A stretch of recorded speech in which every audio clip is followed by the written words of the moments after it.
2.13 million people. That's how many men and women currently wear a U.S. military uniform.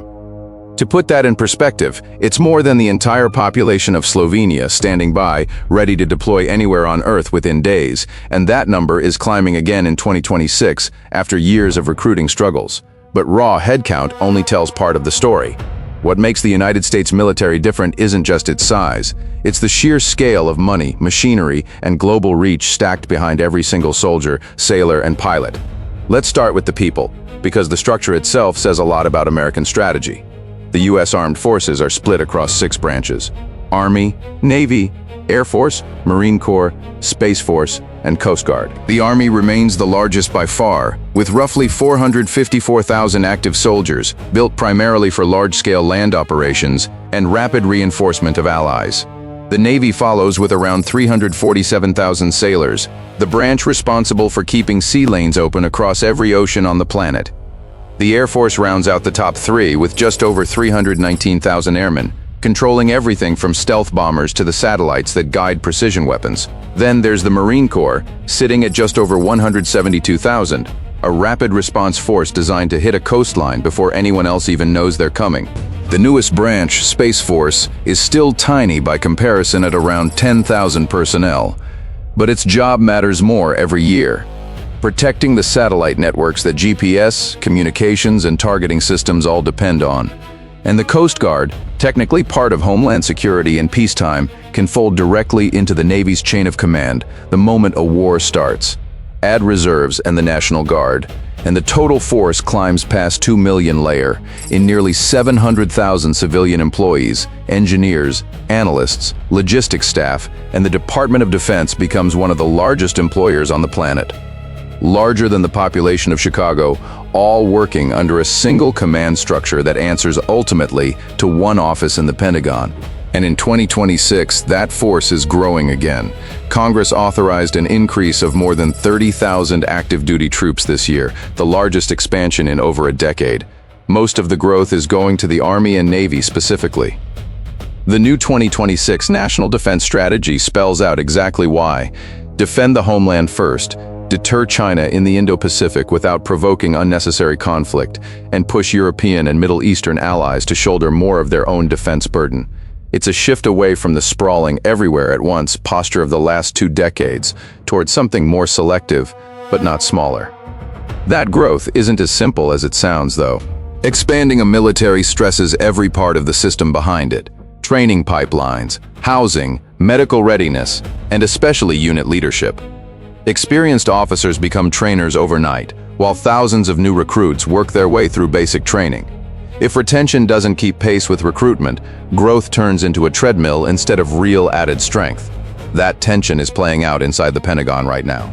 Now let's talk about money, because this is where the gap between the US and literally everyone else becomes almost absurd.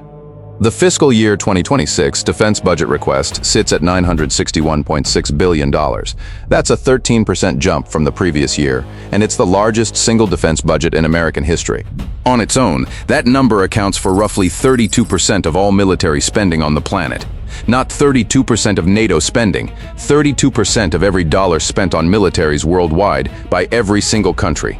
Combined, out of a global total of roughly $2.9 trillion.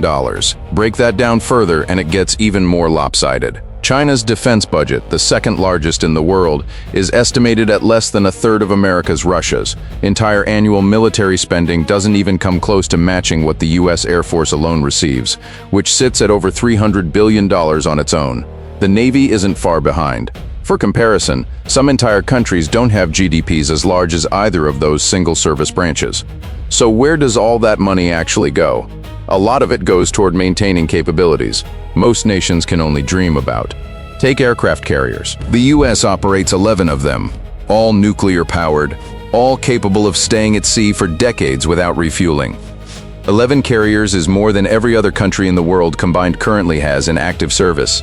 Each one functions as a floating airbase, capable of projecting American air power to almost any coastline on Earth, escorted by its own strike group of guided missile destroyers, cruisers, and fast attack submarines, hunting silently beneath the surface. Speaking of submarines, this is one of the quietest but most important parts of the entire arsenal. The US operates a fleet of ballistic missile submarines that are, for all practical purposes, unfindable once submerged. At any given moment, several of them are somewhere in the world's oceans, armed and ready, guaranteeing that even in the worst-case scenario, a devastating response is always available. That's the backbone of what's called second strike capability, and it's a big part of why full-scale war between nuclear powers has stayed unthinkable for 80 years. Which brings us to the nuclear arsenal itself, the ultimate insurance policy behind everything else. The US maintains an estimated stockpile of around 3,700 nuclear warheads. Of those, about 1,770 are actively deployed, split across the classic nuclear triad: land-based intercontinental ballistic missiles sitting in hardened silos across the Midwest, submarine-launched missiles hidden in the ocean, and long-range bombers like the B-2 and the newer B-21, capable of delivering a warhead from the other side of the planet.